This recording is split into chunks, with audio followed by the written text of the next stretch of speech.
అంబేద్కర్ కోనసీమ జిల్లాలో భూ కబ్జా కలకలం. రావులపాడు జంక్షన్ వద్ద ఉన్న మల్లిడి శ్రీనివాసరెడ్డి సైట్ని మండపేట నుంచి కొంతమంది రౌడీలు కబ్జా చేసి ఆ సైట్లో గత 4 రోజులుగా ఉంటున్నారు. ఈ విషయం తెలుసుకుని మాజీ శాసనసభ్యులు చెర్ల జగ్గిరెడ్డి కొత్తపేట నియోజకవర్గ వైఎస్ఆర్ కాంగ్రెస్ పార్టీ నాయకులు మరియు కార్యకర్తలతో కలిసి ఆ సైట్ దగ్గరికి వెళ్లి కబ్జా చేయడానికి ఆ రౌడీలు వేసిన టెంట్లు మరియు గ్రీన్ మ్యాట్లు తొలగించారు. అక్కడికి వచ్చిన పోలీస్ అధికారులతో ఆయన మాట్లాడి కోర్టులో ఉన్న సివిల్ కేసులో పోలీసులు జోక్యం చేసుకోవడం తప్పని చెప్పారు. అలాగే అక్కడి నుంచి నడుచుకుంటూ రావులపాలెం పోలీస్ స్టేషన్ వద్దకు వెళ్లి పోలీసు ఉన్నత అధికారులకు జరిగిన సంఘటనపై పూర్తిగా వివరించారు. అనంతరం రావులపాలెం వైఎస్ఆర్ కాంగ్రెస్ పార్టీ కార్యాలయంలో జరిగిన మీడియా సమావేశంలో ఆయన మాట్లాడుతూ రావులపాలెంలో ఎన్నడూ ఈ సంస్కృతి లేదు. ఈ సంస్కృతిని ప్రోత్సహించే వారు ఎవరైనా సరే వారి మీద తగు చర్యలు తీసుకోవాల్సిందిగా పోలీస్ శాఖను కోరారు. అలాగే సూపర్ 6 అనేది ఒక బూటక అబద్ధమని, అధికారంలోకి రావడానికి చంద్రబాబు నాయుడు వేసిన పన్నాగంలో భాగమే ఈ సూపర్ 6 అన్నారు. కావున ప్రజలందరి తరపున వైఎస్ఆర్ కాంగ్రెస్ పార్టీ ఎప్పుడూ అండదండలుగానే ఉంటుంది. అలాగే ప్రతి పథకం పేదవాడి వరకు అందేందుకు మా పార్టీ కృషి చేసిందన్నారు. ఈ కార్యక్రమంలో వైఎస్ఆర్ కాంగ్రెస్ పార్టీ నాయకులు, కార్యకర్తలు, చెర్ల అభిమానులు పెద్ద ఎత్తున పాల్గొన్నారు. మరి ఈ రకమైనటువంటి కార్యక్రమాలు జరుగుతున్నప్పుడు పోలీస్ మీద అచంచల విశ్వాసంతో మరి మేము కూడా చాలా టైం ఇచ్చాం. కానీ లేని సంస్కృతి కొత్తపేట నియోజకవర్గానికి వ్యాపారాలు సక్రమంగా చేసుకునేటువంటి వారికి ఎక్కడా కూడా స్వేచ్ఛ లేకుండా మరి ఈ రకంగా ప్రోత్సహించి వెనకాల కొంతమంది కబ్జాదారులుండి మరి ఈ సెటిల్మెంట్లు మీరు పలానా సతీష్ రోజో లేదా ఇంకొకరి దగ్గరికో వెళ్ళి కూర్చొని చేసుకోండి, లేకపోతే నిన్ను లోపలేస్తానని అనేటువంటి హక్కు మరి పోలీసు వారికి ఎవరు ఇచ్చారు?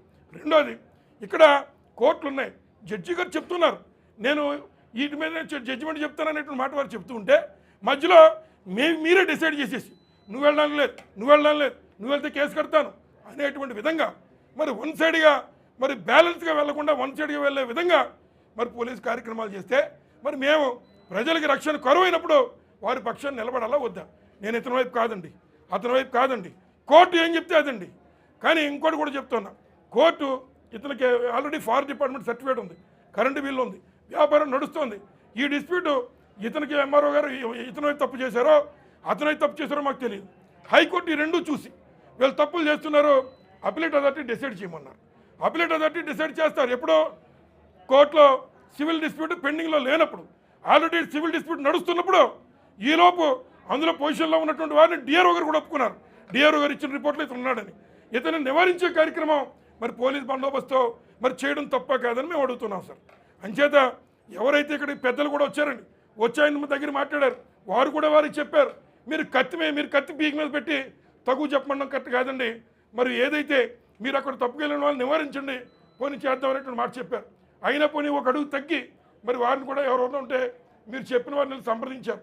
అయినా కూడా ఇవన్నీ పక్కన పెట్టి కేవలం రావులపాలెంలో మండపేట వారిని తీసుకొచ్చి ఇక్కడ వ్యాపారాలు చేసుకునేటువంటి వారికి వ్యాపారాలు జరగకుండా మరి ఇక్కడ ఈ రకమైన భయభ్రాంతులకు గురి చేసి సెటిల్మెంట్లు చేయడం మరి ఎంతవరకు కరెక్ట్ అని మేము అడుగుతున్నాం సార్.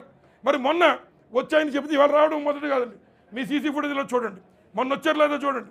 మరి అప్పటి నుంచి వచ్చి చెప్తున్నప్పుడు మరి వారం రోజులు వాళ్ళు మరి ఇక్కడ ఉన్నటువంటి హోటల్లోని బస చేసి అక్కడేమో మందులు కొడుతూ లేదా ప్యాకెట్లు ఆడుకుంటూ రౌడీ సాంప్రదాయాన్ని కొత్తపేట నియోజకవర్గాన్ని తీసి ప్రజల్ని భయభ్రాంతులకు గురి చేయడం కరెక్టే కాదా అనేటువంటిది అడుగుతున్నాం.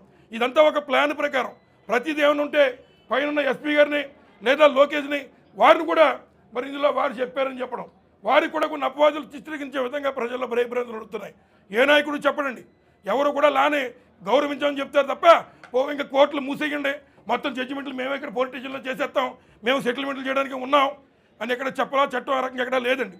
ఈరోజు కూడా వారిని నివారించమని కానీ ఇది కానీ మీ దగ్గర ఏ డైరెక్షన్ లేనప్పుడు మరి మండపేట నుంచి వచ్చినటువంటి వారికి సిటీ ఫుటేజ్లు ఉన్నాయి, మరి వారి మీద మీరు చర్య తీసుకోవడం వల్లే మీ పోలీసు మండపేట నుంచి రౌడీలు వచ్చి ఇక్కడ ఉంటే వారికి మీరు ఒత్తాసు పలకడం వల్లే ఇవాళ మరి స్వచ్ఛందంగా మీరు చేయాల్సిన పనుల్ని మేమే మరి సామాన్యులు కాపాడే కార్యక్రమం చేస్తున్నాం. కాబట్టి ఇప్పటికైనా వచ్చారు, అడిగారు, గౌరవంగా వచ్చి చెప్పాను సార్. దీని మీద మీరు నా మీద మరి కేసులు పెట్టుకుని ఏం పెట్టుకుని నేనైతే జంగం దానికి దండలకి సిద్ధపడే ఉన్నాం. కాకపోతే